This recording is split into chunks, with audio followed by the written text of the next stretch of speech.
أعوذ بالله من الشيطان الرجيم بسم الله الرحمن الرحيم وما لي لا أعبد الذي فطرني وإليه ترجعون أأتخذ من دونه آلهة إن يردني الرحمن بضر لا تغني عني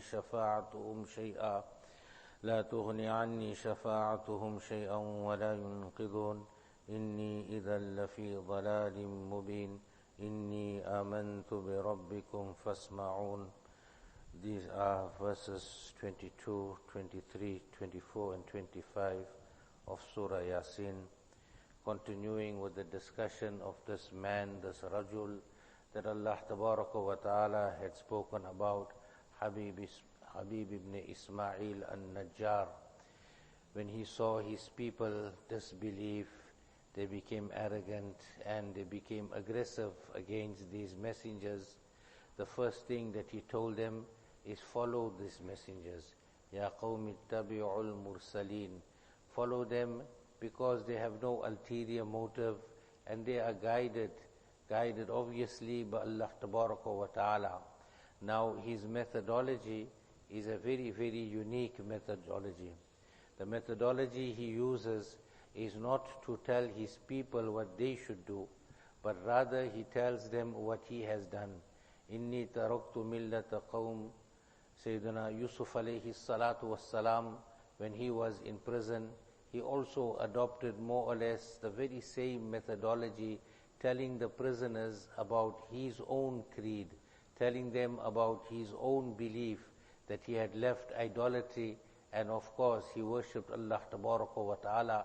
So this was the methodology that this person had also used, and he said, وَمَا لِيَ لَا أَعْبُدُ الَّذِي فَطَرَنِي وَإِلَيْهِ تُرْجَعُونَ. Why should I not worship him, that is Allah Tabaraka wa Ta'ala, who created me? That is one reason why we will worship Allah Tabaraka wa Ta'ala, why we should worship Allah Tabaraka wa Ta'ala.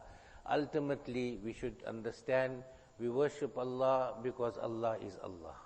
That is why we worship Allah Tabaraka wa Ta'ala, why we make the ibadat of Allah Tabaraka wa Ta'ala. These are logical reasons now that why an individual should worship Allah Rabbul Izzat, because Allah Tabaraka wa Ta'ala is the creator from absolute nothingness. Allah Tabaraka wa Ta'ala brought us into being, and that shows the greatness of Allah Subhanahu wa Ta'ala. We were absolutely nothing. Allah Ta'ala then gave us our lives, our souls, our physical selves and everything else. And of course, that shows the qudrat of Allah, and that also shows our appreciation to Allah Subhanahu wa Ta'ala. The second reason, and we can see here, he's not going into too much of detail, وَإِلَيْهِ تُرْجَعُونَ. It is to Allah Subhanahu wa Ta'ala that you will return. In other words, all of us have to return to Allah Rabbul Izzat. There is going to be an accountability on the day of Qiyamah, and only that person who's going to be successful, who will leave this world with Iman, and hence that makes it more important for us to worship Allah Subhanahu wa Ta'ala. When a person has the knowledge that he is going to return to Allah, then that knowledge in itself will create a relationship between the individual and Allah Subhanahu wa Ta'ala. أَأَتَّخِذُ مِن دُونِهِ آلِهَةً.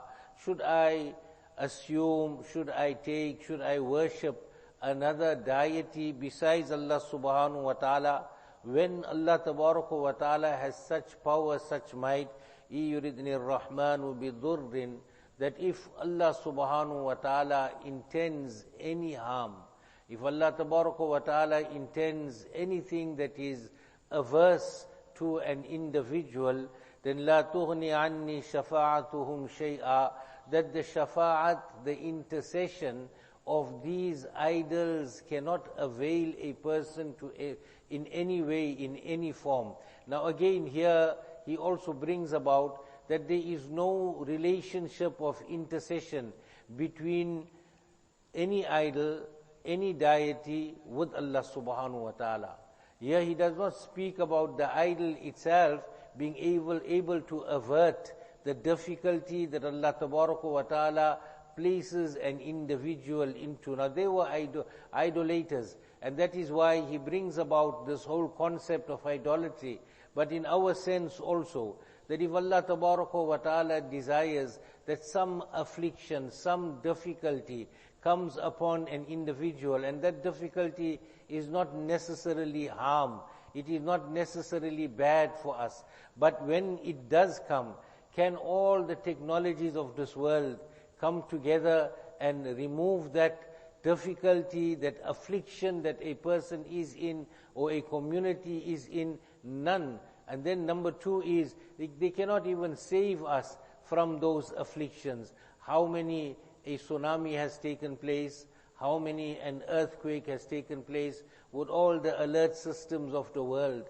No one could have averted it, and no one can avert it when Allah Tabaraka wa Ta'ala does not desire it. And this is this message that He is giving to His people, Inni idhal lafi dhalalim mubin.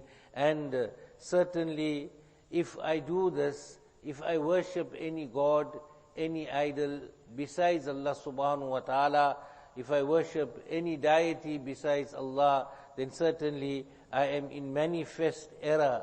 And that manifest error obviously will be, if I am in error, his whole idea is to bring about to them that they also understand that if they worship anyone else besides Allah Tabaraka wa Ta'ala, they will also be in manifest error.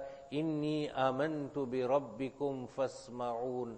Certainly I have brought iman in your Rabb, then listen to me, that this is the way that you should go. In other words, here he's either speaking to his people, or here he is speaking to the messengers, and he's telling them that I have brought iman in your Rabb, listen to me. In other words, tomorrow on the day of judgment you give shahadat.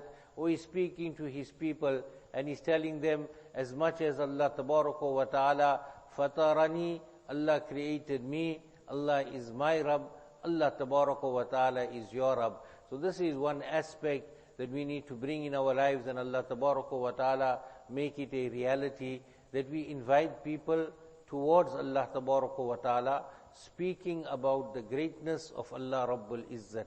Look at the multitude different ways that He has brought about the qudrat and the power and the might of Allah Tabaraka wa Ta'ala, so that His people will bring iman in Allah Rabbul Izzat. And that is that concern that should always be at the very bottom of our hearts, and it should be one of our great obligations, that we invite people towards Allah Rabbul Izzat. May Allah Tabaraka wa Ta'ala give us the tawfiq. Subhanallah wa bihamdihi, subhanakallahumma wa bihamdik, nashhadu an la ilaha